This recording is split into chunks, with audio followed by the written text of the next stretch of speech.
1:21 में ऐसे लिखा है, और जो हमें तुम्हारे साथ मसीह में दृढ़ करता और जिसने हमारा अभिषेक किया है वही परमेश्वर है। और जिसने हमारा अभिषेक किया वही परमेश्वर है, जिसने हम पर शाप भी कर दी है और बयाने में आत्मा को हमारे लिए हमारे मनों में दे दिया है। यीशु की कुर्बानी से हमारा अभिषेक हुआ है, तेल से नहीं। बाइबल नए नियम में हमारा जो अभिषेक हुआ है, जब यीशु को आपने ग्रहण किया, उसकी कुर्बानी को तुमने माना, तो क्या हुआ? तुम्हारा क्या हुआ? अभिषेक हो गया। कितनों को बात समझ आ रही है? ध्यान दो। और बयाने में क्या दिया तुम्हारे ऊपर? पवित्र आत्मा का मोड़।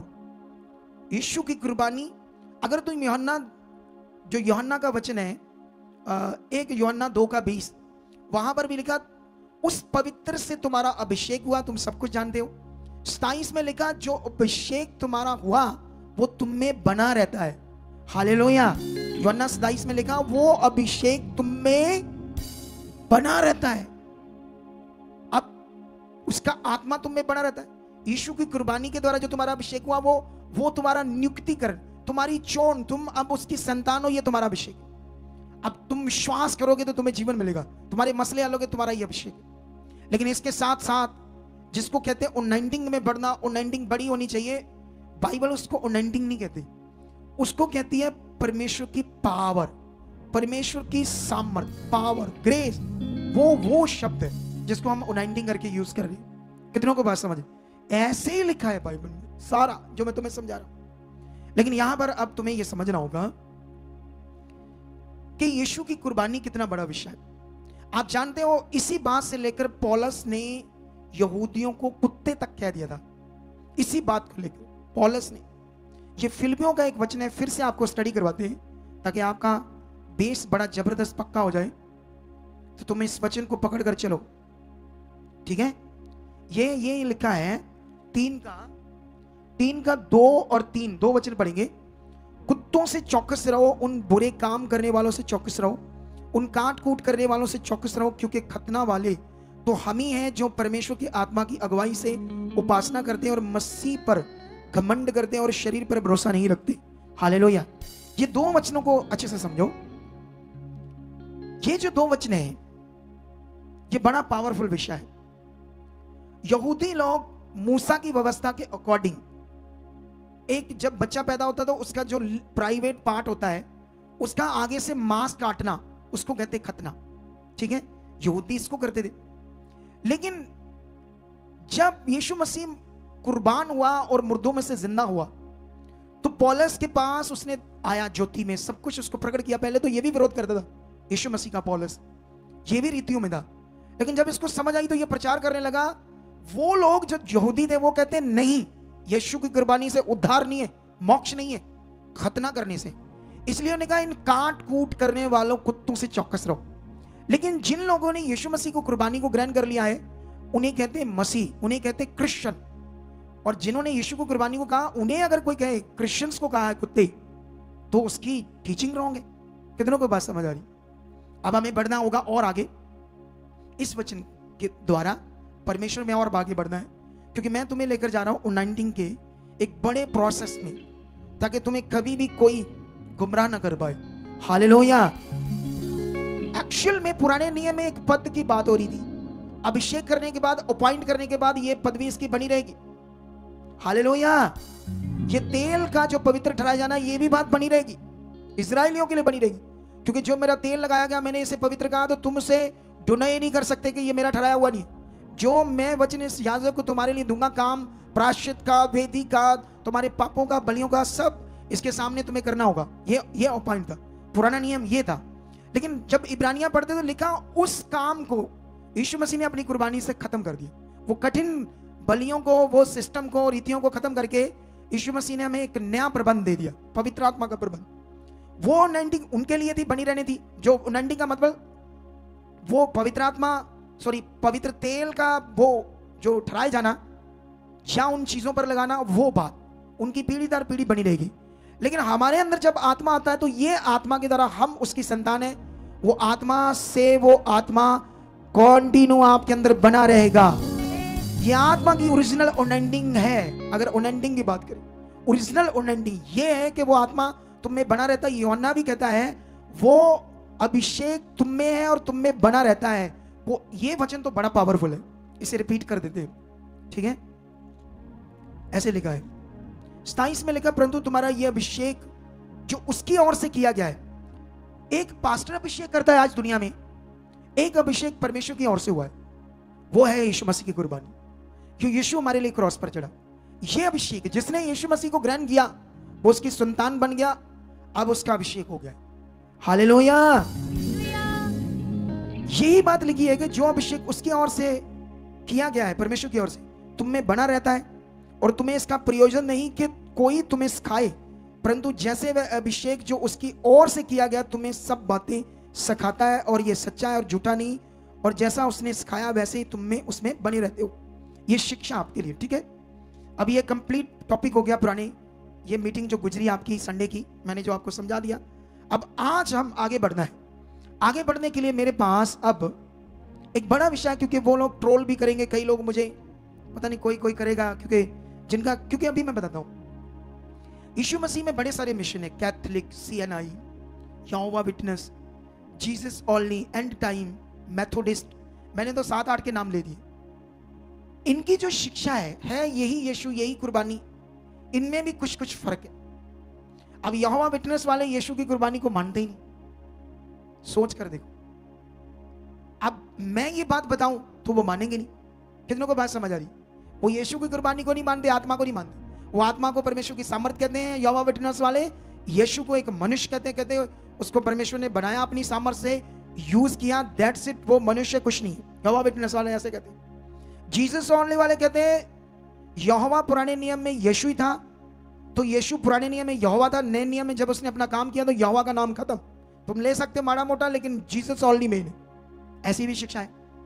अब जो लोग 19 की शिक्षा में सट गए, एकदम से उन्हें मैं निकाल नहीं सकता, मैं जानता हूं, क्योंकि उनको भी हम निकाल नहीं सकते, यहोवा विटनेस वालों को, ना जीसस ओनली वालों को, ना मेथोडिस्ट को, ना CNI को। कुछ ना कुछ उनके अंतर है बातों में। मेरे लिए निकालना कठिन है, लेकिन मेरे खुदा के लिए लाखों लोगों को खींच कर लाना इस शिक्षा में आसान है। हालेलुया। वो दर्शन देगा लोगों को, वो मिरेकल करेगा, वो काम प्रकट करेगा जिससे दुनिया खींची आएगी और इस सच्ची शिक्षा को समझ पाएगी क्या है सही शिक्षा। हालेलुया। अब ये वचन याकूब की पत्री अगर हम पढ़ते हैं 5:13, तो वहां पर ऐसे लिखा है, अगर तुम में कोई रोगी है, ऐसे लिखा है, मैं पढ़ देता हूं ये वचन, अब पढ़ना पड़ेगा ना, क्योंकि आज का टॉपिक शुरू करेंगे हम अगला वाला। हाँ, क्योंकि मुझे वचनों से आपको समझाते रहना पड़ेगा, तुम्हें फिर किसी की सुननी नहीं, बस आगे बढ़ना। परमेश्वर 14 और 15 वचन है, यदि तुम में कोई रोगी है तो कलीसिया के प्राचीनों को बुलाओ, वह प्रभु के नाम से उस पर तेल मलकर उसके लिए प्रार्थना करे, और विश्वास की प्रार्थना के द्वारा रोगी बच जाएगा और प्रभु उसको उठाकर खड़ा करेगा। हालेलुया। अब बड़ी शिक्षा यह है, प्रभु का नाम, यीशु मसीह का नाम। अब यह सीखना होगा तुम्हें। यहां भी लिखा उसके नाम से तेल मलो, और जब प्रेरितों की बुक 4:12 पढ़ोगे तो वहां पर लिखा, आकाश के नीचे पृथ्वी में मनुष्यों के बीच कोई दूसरा नाम नहीं दिया गया जिससे तुम बचाए जाओगे। हालेलुया। क्या अगर मैं कहूं ये नाम यीशु है, सिर्फ यीशु नाम, इससे तुम बचाए जाओगे, तो क्या तुम बचाए जाओगे? है? बोलो इस नाम से। नो, क्योंकि जस्ट ये नाम है। क्योंकि वहां पर जो यूनानी में लिखा है, यहां पर भी जो यूनानी में लिखा वहां भी लिखा, मैं शायद तुम्हें वो स्ट्रॉन्ग बाइबल किसके पास है? स्ट्रॉन्ग बाइबल है तेरे पास? स्ट्रॉन्ग बाइबल का निकालो 4:12, उसमें वो पोस्टर जल्दी डाल देना, इसमें सिर्फ पोस्टर, ठीक है? जहां पर लिखा होगा अनोमा, कैसे लिखा होगा ध्यान दो। ये जो अनोमा शब्द है इसका अर्थ था कैरेक्टर।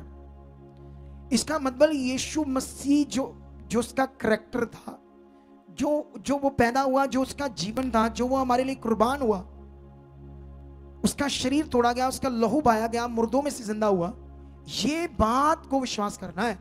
ये बात से आपका छुटकारा है, उद्धार, अकेले नाम से नहीं। बोलो किससे? अकेले नाम से नहीं।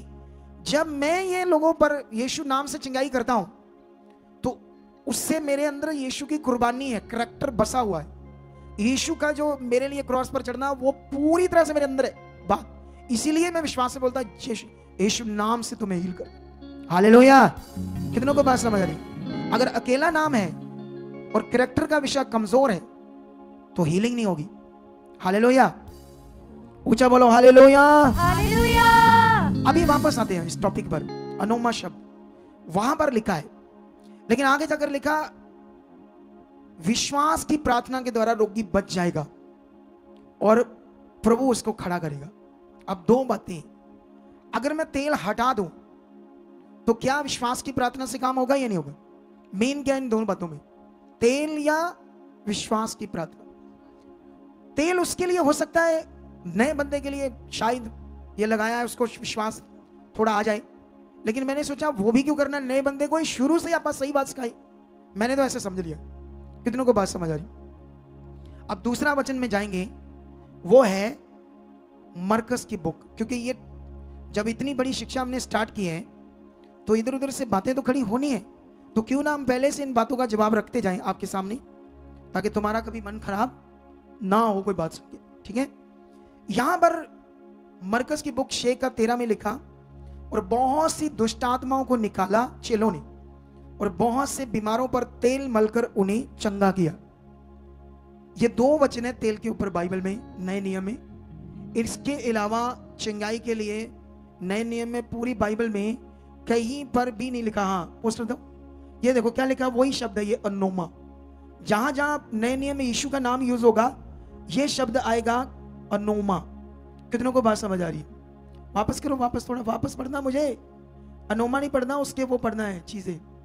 वो नीचे पढ़ो क्या क्या लिखा है। वहां पर लिखा है कंपेयर ऑफ फिगरेटिवली, अथॉरिटी, फिर आता है करेक्टर या कॉल्ड, यीशु मसीह का करेक्टर। अनोमा का मतलब, नाम का मतलब उसका करेक्टर, अकेला नाम। हालेलुया। अगर यीशु वो काम ना करता तो उद्धार ना होता। तो उससे पहले यीशु तो था दुनिया में कितने साल, 33.5 साल तक, लेकिन 30 साल में अपना काम शुरू किया उसने। 3-3.5 सालों में 3.5 सालों तक यीशु ने, ऐसा नहीं कि उसका नाम से सारा कुछ उद्धार हो गया, नो।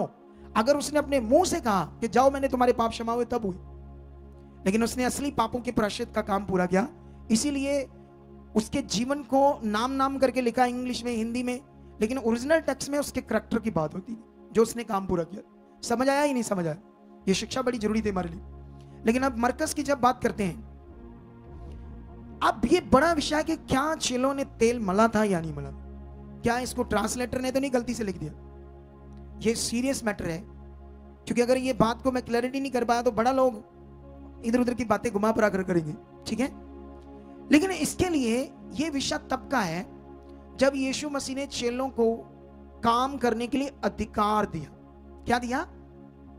यीशु मसीह ने कैसे चेलों को अधिकार दिया, ये थोड़ा सा पीछे जाकर पढ़ते हैं 7 से। उसने 12 को अपने पास बुलाया और उन्हें 2-2 करके भेजने लगा और उन्हें अशुद्ध आत्माओं पर अधिकार दिया। यीशु मसीह ने ऐसे कहा, सुनो इधर देखो, जाओ मैं तुम्हें अधिकार देता हूं। जैसे मान लो यहां पर मैं किसी को भी कहूं, किसी टीम मेंबर को, जा उसको क्या कर रहा, मैंने तुम्हें कहा है ये नहीं करना, तो जिसको मैंने कहा वो जब वहां जाकर करेगा तो उसको पता है मुझे जिसने कहा उसने मुझे ये अधिकार दे दिया करने के लिए, इसलिए वो जाकर बात करी। तो यीशु मसीह ने उन्हें बोलकर कहा, मैं तुम्हें क्या देता हूं? अधिकार, बीमारों को चंगा करने का, दुष्ट आत्माओं को निकालने का, तुम्हें मैं अधिकार देता हूं। यीशु मसीह ने कोई तेल तूल लगाकर उनका अभिषेक नहीं किया, मुंह से बोलकर अधिकार दे दिया। कितनों को बात समझ आ रही?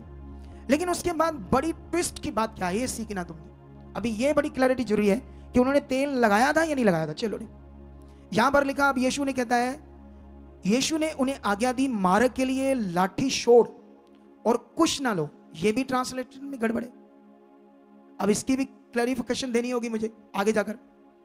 ना तो रोटी, ना झोली, ना बटुए, ना पैसे, ना जूतियां पहनो, 2-2 कुर्ते ना पहनो, और उसने उनसे कहा, जहां कहीं तुम किसी घर में उतरो, जब तक वहां से विदा ना हो तब तक उसी घर में ठहरे रहो। जिस स्थान के लोग तुम्हें ग्रहण ना करें और उन्हें वो तुम्हारी ना सुने, वहां से चलते ही अपने तलवों की धूल झाड़ डालो कि उन पर गवाही हो। तब वही तेरा वचन। तब उन्होंने जाकर प्रचार किया और मन फिराओ। यहां पर यीशु मसीह ने उन्हें कहा, ना तो लाठी, ना झोली, ना बटुए, ना जूतियां, ना कुर्ते, ना पैसा, ऐसी चीजें नहीं साथ लेकर जानी। खुश नहीं जाना है, ऐसी जाना है। ठीक है, अब इसका समझाते हैं मीनिंग दूसरी जगह पर जाके, क्योंकि ये 3 बंदों ने बात की है, 3 चेलों ने ये वचन को लिखा अधिकार के बारे में। इसी टॉपिक को 3 ने, मत्ती इसके बारे में क्या कहता है और मरकस इसके बारे में क्या कहता है, ये थोड़ा सा पढ़ते हैं। अभी हम जाते हैं मत्ती इसमें, इसका 10 अध्याय में। ठीक है, 10 में मत्ती क्या कहता है। 10 में ऐसे लिखा है, अगर 10 की 1 से पढ़ते तो वहां पर लिखा, यीशु ने अपने 12 चेलों को पास बुलाकर उन्हें अशुद्ध आत्माओं पर अधिकार दिया कि उन्हें निकाले और सबकी बीमारियों और सब प्रकार की दुर्बलताओं को दूर करे। यह अधिकार दिया। हालेलुया। उसके बाद अगर 5 पढ़ोगे तो यीशु मसीह ने कहा, तुम अन्य जातियों की ओर नहीं जाना, सामरियों के किसी नगर में नहीं जाना, सिर्फ इजराइल की खोई हुई भेड़ों के पास जाना। 7 में यीशु ने कहा, चलते चलते ये प्रचार करो, स्वर्ग का राज्य निकट आ गया है। बीमारों को चंगा करो, मरे हुओं को जिलाओ, कोड़ियों को शुद्ध करो, दुष्टात्माओं को निकालो। तुमने सेत में ये अधिकार मुझसे लिया है और सेत में इसका इस्तेमाल करो, इस अधिकार का फ्री में इस्तेमाल करो। अपने पट्टुकों में से ना तो सोना, ना रूपा, ना तांबा रखना, मार्ग के लिए ना तो झोली रखो, ना 2 कुर्ते, ना जूते, ना लाठी लो, क्योंकि मजदूर को उसको भोजन उसका मिलना चाहिए। अगर यहां पर हम और आगे पढ़ते हैं तो ये वही घरों में रुको, वो तुम्हें संभालेंगे, तुम्हें पहुंच करेंगे, जो योग्य होगा उस पर तुम्हारा कल्याण ठहरेगा। लेकिन लास्ट में 15 में लिखा, मैं तुमसे सच कहता हूं कि न्याय के दिन उस नगर की दशा से सदोम और अमोरा के देश की दशा अधिक सहने योग्य होगी। इससे ऊपर पढ़ोगे तो ये गांव-गांव जाकर लोगों के बीच में सिर्फ सुसमाचार ज्ञान दे रहे थे। यहां पर तेल की बात मत्ती ने नहीं की, ये सिर्फ मरकस ने की है। टॉपिक एक ही है। अगर तेल दिया यीशु ने दिया था उन्हें करके, कोई बनाकर अभिषेक करके, तो ये तेल फिर मत्ती भी मेंशन करता, मरकस कर रहा, मत्ती इसको कोई मेंशन नहीं कर रहा, ऐसी बात ही नहीं कर रहा। वो अधिकार की बात कर रहा है और क्या उन्होंने किया और किस किस चीज को नहीं लेना। लाठी, कपड़ा, बटुए, सोना, चांदी, तांबा, रूपा, मार्ग के लिए ना कपड़े लेना, ना झोली लेना, ना बैग लेना, ना जूते लेना, ना लाठी। ऐसी चीजों को क्यों मना कर रहा है यीशु मसीह, इसके बारे में आगे जाकर बताते। इसका एक वचन पेंडिंग रह गया, वो है लुका। ठीक है, अभी हमें लुका में जाना पड़ेगा, लुका 9 अध्याय में, फिर क्लैरिटी आ जाएगी इस वचन की। ठीक है, तो लुका 9 की 1 से लेकर 6 तक वही सेम वचन है। फिर उसने 12 को बुलाकर उन्हें सब दुष्टात्मा और बीमारियों को दूर करने की सामर्थ और अधिकार दिया। ये देख लो यीशु मसीह ने कैसे ये सामर्थ और अधिकार दिया, वचन से। जैसे मरियम के पास जब स्वर्गदूत आता है तो उसको वो कहता है कि परमेश्वर की कृपा हुई तुम्हारे ऊपर बहुत बड़ी, तू इतनी लकी लड़की है, तू इतनी महान है कि परमेश्वर ने तुम्हें इतने पवित्र काम के लिए चुना है कि तेरे एक बच्चा होगा, तेरे एक पुत्र होगा। उसने कहा मेरी तो शादी नहीं हुई, मैं तो पुरुष को जानती नहीं, तो ये बच्चा कैसे होगा। उसने उसे कहा नो, तू शारीरिक सोच रही है, पवित्र आत्मा तेरे ऊपर उतरेगा और परम प्रधान की सामर्थ ऊपर साया करेगी। वो सामर्थ से, उस पावर से तुम्हारे अंदर वो बच्चा होगा। ये जो वचन दिया उससे हो गया, उसके अंदर ये काम कैसे हुआ। वो बच्चा वर्ड से, स्वर्गदूत ने आकर कोई तेल नहीं दिया, कोई कपड़ा नहीं दिया नाइंडिंग करके। कितनों को बात समझ आ रही, वर्ड की बात हो रही, वर्ड, अधिकार, सामर्थ की बात हो रही। कितनों को बात समझ आ रही। उसके बाद यहां से पढ़ते हैं, और उन्होंने परमेश्वर के राज्य का प्रचार करने और बीमारियों को अच्छा करने के लिए भेजा। यीशु ने उनसे कहा मार्ग के लिए कुछ ना लेना, ना तो लाठी, ना झोली, ना रोटी, ना रुपए, ना 2-2 कुर्ते। जिस किसी घर में तुम उतरो वहीं रहो और वहीं से विदा हो। जो कोई तुम्हें ग्रहण ना करे उस नगर से निकलते हुए अपने पांव की धूल झाड़ डालो कि उन पर गवाही हो। अतः वह निकलकर गांव-गांव सुसमाचार सुनाते और हर कहीं लोगों को चंगा करते फिरे। ना तो लूका ने तेल की बात की है, ना मत्ती ने, सिर्फ मरकस में लिखा। और जान दे वो ट्रांसलेटर ने गलत लिख दिया, सच्ची वही तेल की बात की। क्योंकि मैं तुम्हें समझाता हूं, अब यीशु मसीह ने इतनी चीजों से मना क्यों कर दिया। लाठी, कपड़े, जुतियां, कुर्ते, बटुए, पैसा, चांदी, सोना, रूपा, बैग, कुछ नहीं लेना। इतनी चीजों से मना को कर दिया उसने, इसलिए कि जो अधिकार तुम्हारे पास है, तूने सारा डिपेंड रहना परमेश्वर पर, चीजों पर नहीं रहना, इन चीजों का सहारा नहीं लेना। खुदा तुम्हारे लिए इंतजार, वो शुरू से उन्हें प्रैक्टिस डाल रहा था कि वो किसी चीज पर डिपेंड ना हो जाए। कितनों को बात समझ आई? यीशु मसीह की टीचिंग देखो कितनी पावरफुल है। वो उन्हें किसी मटीरियलिस्टिक चीज के साथ नहीं जोड़ रहा। किसी लाठी क्यों वो रखते थे? क्योंकि उस समय जंगल होते थे, अगर कोई जानवर, जंगली जानवर अटैक करेगा तो लाठी उसको मारेंगे, अपना बचाव करेंगे, तो वो भी मना कर दिया उसने तो। जबकि उस जमाने में ये कंपल्सरी था हर बंदे के पास लाठी, लेकिन यीशु मसीह ने मना कर दिया। तो यीशु जब इतनी चीजें मना करेगा, तेल देगा उनको? है क्या देगा तेल के ये ले जाओ मेरी निशानी, जगह गड़बड़ होगी तो कड़ने हो जेब चो ते माड़ा जा लाए तो चल सारा सुतरा जाना। क्या बात है। हमारी क्रिश्चियनिटी में हो क्या रहा? अरे इतनी ज्यादा गवाहियां क्यों बन रही है? इसी टीचिंग के कारण, इसी रीतियों से जब निकाल कर लोगों का हियाब बढ़ा रहे हैं हम, लोगों के अंदर से डर निकाल रहे हैं, उन्हें राइट कर रहे हैं खुदा के साथ। इसीलिए लोग 15 साल 20 साल 18 साल इन रीतियों को कर कर अक थक गए, यीशु को छोड़ रहे थे। हमने उन्हें राइट पवित्र आत्मा का प्रबंध बताया और वो लोग बड़ी बड़ी गवाहियों के साथ आए। हालेलुया। कितनों को बात समझ आ रही है आज? अब जिस औरत ने यीशु मसीह के कपड़े को छुआ, तुम्हें पुरानी नियम की व्यवस्था को समझना होगा। मत्ती, मरकस, लुका, यूहन्ना, पुराना नियम चल रहा है बीच में। इजरायली लोग हैं वही जो व्यवस्था को मान रहे। अभी नया नियम पूर्ण रूप से लागू होना था, लेकिन बीच में नए प्रबंध का यीशु आ गया और नई शिक्षाओं को देने लगा। पुरानी शिक्षा को कोड करने लगा, कई पुरानी शिक्षा को रद्द रहा था यीशु, लेकिन नए नियम का प्रबंध वो आ चुका था। लेकिन यीशु ने आकर क्या किया? वापस इस टॉपिक पर समझाता हूं मैं तुम्हें। मैं ये क्यों तुम्हें समझा रहा हूं, मुझे एक चीज बोल गई थोड़ी सी, कपड़े वाली बात। जो कपड़ा छुआ यीशु का पल्ला, तुम्हें पता ना चाहिए था जिस औरत को पीरियड्स आते थे पुराने नियम में, उसको मंडली में नहीं आना था, वो अशुद्ध है, ऐसा लिखा गया। इतने दिन वो नहीं आ सकती, किसी दूसरे को छू भी नहीं सकती, वो अशुद्ध है। हालेलुया। पुराना नियम पढ़कर देखो, वो नियम उसके अंदर था। वो यहूदी थे, इसलिए वो जानती थी कि मैं अशुद्ध हूं, मैं यीशु को छू नहीं सकती। इसीलिए उसके पास एक ही विकल्प था, एक विश्वास था, क्योंकि उस समय कौन सा वो जमाना था इंटरनेट का कि यीशु मसीह लाइव प्रार्थना कर रहा है, लाइव प्रचार कर रहा है, तो वो अपने दूसरे देश में बैठी ऑनलाइन रिसीव कर लेगी या उसको तेल भेज दिया जाएगा। ऐसा जमाना तो था नहीं, तो इसीलिए उसे डायरेक्ट फिजिकल उसके पास आना था। तो फिजिकल आई तो इसलिए उसने क्या किया, उसके पल्ले को छुआ। तो जब पल्ले को छुआ तो उसने, यीशु ने कहा मुझ में सामर्थ निकली है। उसने ये नहीं कहा मेरे से होकर पहले मेरे कपड़े में गई है सामर्थ, मतलब मेरे चोले में गई है, क्योंकि चोला मेरा जब किसी ने छुआ तभी मेरे में सामर्थ, ऐसा नहीं। उसने कहा मुझे छुआ, क्योंकि उस पल्ले को छूने का कोई मीनिंग नहीं है। वो यीशु को छू रही है, लेकिन पल्ले को इसलिए क्योंकि वो अशुद्ध है, वो व्यवस्था के अनुसार उसे छू नहीं सकती। उसकी फीलिंग यीशु के लिए थी, ना कि उसके कपड़े को छूने की फीलिंग। लेकिन इस वचन को कोड कर लोगों के हाथ में कपड़े दे दिए गए, ऐसे वचनों को कोड करके। कितनों को बात समझ आ रही? आई समझ या नहीं आई?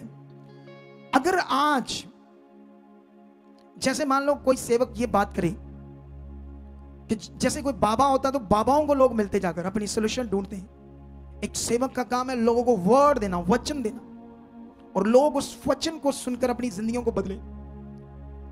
आप जानते हो यीशु मसीह ने ऐसा किया, उसने वचन दिया, इकट्ठी भीड़ों को किश्तियों में चढ़कर प्रचार किया, लेकिन साथ साथ में वो फील्ड में भी उतरा हुआ था।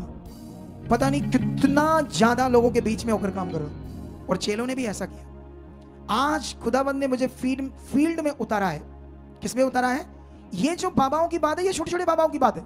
जो बड़े वाले बाबा वो तो कभी किसी को मिलते ही नहीं। जैसे डेरे होते बड़े बड़े, वो तो स्टेज पर आकर ऐसे बैठकर सिंहासन के ऊपर ऐसे हाथ करके, बच्चा जी आशीर्वाद हो ताड़े दे। उधर जड़ी संगत बैठी वो भी ऐसे, उनकी जो आस्था ऐसी है, धन्य धन्य धन्य धन्य धन्य दर्शन हो गए। वो उसको रब समझते, उसको दर्श करके धन धन समझते। लेकिन ये बड़े बाबाओं की बात है, वो तो छोटे मोटे बाबा जो लोगों को मिलते। लेकिन याद रखो, अगुआ कितना भी बड़ा हो जाए, उसको लोगों की सुधि लेनी पड़ेगी। क्यों लेनी पड़ेगी? क्योंकि जैसे नई नई जो दुनिया आ रही है, उनको हमारी बातें ये जो हम समझा रहे हैं कभी कभी नहीं समझ आती। शुरू में इन वचनों की कोई समझ नहीं आती, उनके ऊपर से निकलते जाएंगे, इसीलिए वो आते टूट जाते हैं। इसीलिए हमने एक पॉलिसी बनाई है हमने कि कैसे नए लोग जो हैं वो आएंगे तो उनके साथ क्या करना है। मैं पवित्र आत्मा में तो उस पॉलिसी से काम कर रहे हैं, तो इसीलिए बड़ा काम हो रहा है। कितनों को बात समझ आ रही? लेकिन अगर कोई कहे कि ऐसा नहीं है, हर एक को मिलने की जरूरत नहीं, तो वो किसी अगुए की अपनी पर्सनली विचार हो सकते हैं, उसकी इच्छा हो सकती है, लेकिन खुदा का कलाम ऐसे नहीं कह सकता। और कोई अगुआ फील्ड में काम करने अगुए को, उसकी कॉलिंग को ऐसे नहीं कह सकता ऐसी जरूरत नहीं है, उसकी अपनी इच्छा है, वो अपनी इच्छा से ऐसे बोल रहे। कितनों को बात समझ आ रही? इसीलिए हमें बढ़ना होगा। जो मेरी कॉलिंग है वो बड़ी है, जबरदस्त हम कुछ करने वाले हैं। हालेलुया। लेकिन ये बात को आप लोगों ने पकड़ कर रखना है, क्योंकि अगर आप इसको पकड़ कर रखोगे तो आप जबरदस्त बरकत पाओगे यीशु मसीह। तो ये था एंडिंग। और ये जो कुछ टॉपिक थे तेल पानी वाले, बीच में कपड़े वाला भी मैंने आज क्लैरिटी कर दी। ऐसी कोई शिक्षा नहीं यीशु मसीह ने दी कि कपड़ा कुपड़ा रखना है। अगर उसको छुआ भी है तो ऐसी कोई शिक्षा नहीं कि ऐसा करना है। यीशु मसीह की शिक्षा थी फेथ, बड़ा भरोसा खुदा के ऊपर, और पाप से रहित जीवन, बुरी बातों को छोड़ना, कनेक्शन रखना, प्रेम में रहना, प्रभु के साथ चलना, और साथ में पवित्र आत्मा के ऊपर शिक्षा थी। ये उपदेश था सबसे बड़ा। इसी को आज हमारी मिनिस्ट्री में लोग पकड़ रहे हैं, तो जल्दी लोगों का क्या हो रहा है? भला हो रहा है। आमीन।